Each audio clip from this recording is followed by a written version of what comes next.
السلام علیکم ورحمۃ اللہ وبرکاتہ۔ میں اس وقت خاص ایک موضوع کے اوپر آپ کے سامنے آیا ہوں۔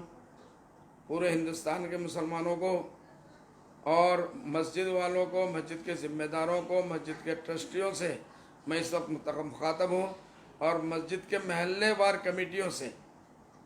یہ بڑے افسوس کی بات ہے، یہ سنا جا رہا ہے مختلف جگہوں سے، اب تو سینکڑوں جگہ سے یہ خبریں آ رہی ہے کہ بیچارے اماموں کو مسجد بند ہو گیا، لاک ڈاؤن ہو گیا، اس لیے اماموں کو نکال دیا گیا یا اماموں کو چھٹی کر دی گئی۔ حالانکہ اس مسجد میں 3 آدمی 5 آدمی تو نماز پڑھ ہی رہے ہوں گے۔ اس لیے نہ امام کو نہ مؤذن صاحب کو تنخواہ نہیں دیا گیا۔ بہت سے جگہوں میں اگر کچھ دیا ہے تو معمولی 1 آدھ مہینے کی تنخواہ دے دی یا آدھا دے دیا۔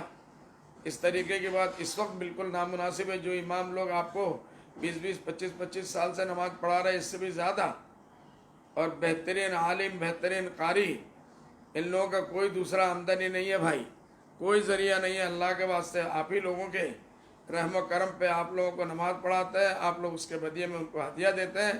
وہ ملازمت نہیں ہے، وہ آپ کے بھائی ہیں۔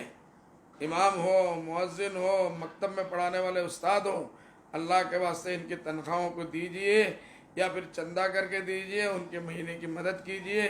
رمضان کا مہینہ خاص ہے، آپ کے بچے کھائیں اور ان کے بچے جو آپ کے بچوں کو پڑھاتے ہیں، وہ اساتذہ، وہ مؤذن صاحب، وہ مولانا صاحب، وہ امام صاحب، ان لوگوں کو بھوکا مت رکھیے۔ مہربانی کر کے کسی بھی طریقے سے ان کی خبر گیری کیجئے، ان کو پیسے پہنچائیے، ان کے خبر لے کے آپ اپنے آخرت کا ذریعہ بنائیے۔ السلام علیکم ورحمۃ اللہ وبرکاتہ۔